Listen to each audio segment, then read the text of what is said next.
And so that's where this becomes not just a normative debate, but a psychological one. How much responsibility are players willing to accept in a new global order?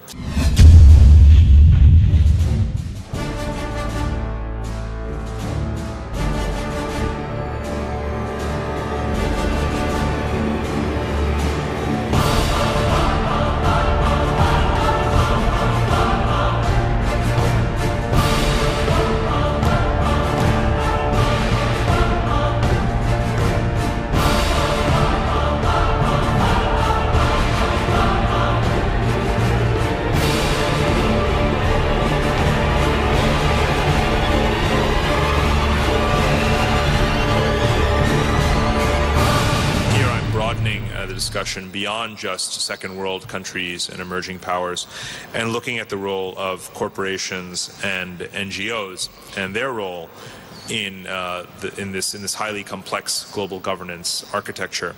I personally am a disciple of a scholar named John Ruggie, who has written a lot about what some people call neomedievalism. Neomedievalism is a way of talking about how you do have non-state actors, religious entities and churches, multinational corporations, NGOs, universities, have all become players, in some ways independently of others on the global stage, and they have to be taken into account. In this conception, NGO conservation efforts, whether it's Greenpeace or other bodies, are key to promoting sustainability. They're as important as the Kyoto Protocol and other processes that are underway. Corporate supply chains, such as Walmart and others, may become and are becoming, in a way, a key vehicle for enforcing human rights and labor rights, not just the work of the International Labour Organization or the UN High Commissioner for Human Rights. And public-private partnerships do everything from developing to deploying vaccines, AIDS vaccines and others, in Africa through the joint efforts of pharmaceutical companies, UN agencies, Gates Foundation, and governments.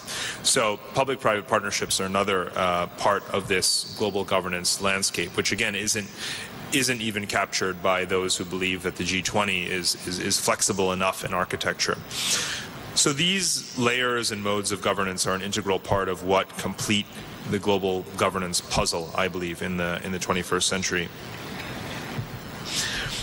Now, there's a sophisticated debate, I think, underway about neomedievalism and incorporating all of these actors and rising powers into global governance, but there's comparatively less sophisticated thinking about how to update the way diplomacy operates to capture all of this. Global governance is to create global governance requires diplomatic interactions, but diplomacy of the Westphalian era up through the 20th century has been really run by states, foreign ministries, international institutions. They've been very slow to reconceive of diplomacy as a practice among diverse arrays of authorities and actors, rather than just the state-centric prism. What I'm working on at the moment, in fact, is trying to sketch out what diplomacy would look like if we accept a neo-medieval world. What are the rules by which public-private partnerships will operate? Who is accountable to whom and for what? Who has authority for setting norms? Who is responsible for implementing them? It's fine to say, ultimately it is the state, and then we can all feel satisfied with that answer and go home. But is that really a satisfying answer? Are all states really ever going to achieve the kind of sovereign authority and capability that's necessary to implement the norms that we may all agree and hold dear and cherish and have codified in international treaties? I don't believe that many states will ever get to that point, which means that we have to appreciate the role that corporations, NGOs, and other actors play in actually getting global governance to where we want it to be. And that upgrading and updating of diplomacy is absolutely essential.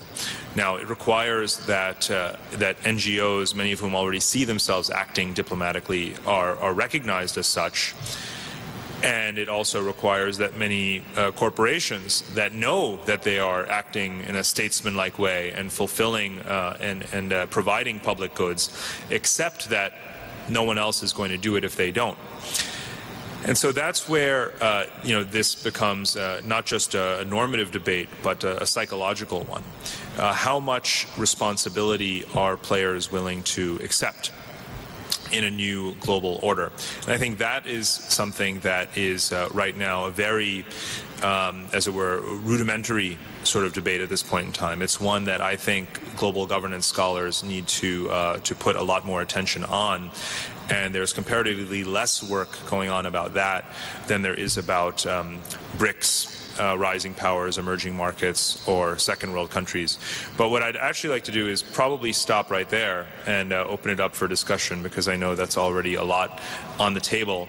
And maybe we can pick up on either the rising powers and global governance, but also some of your views on non-state actors and their role in the new global order. So thank you very much.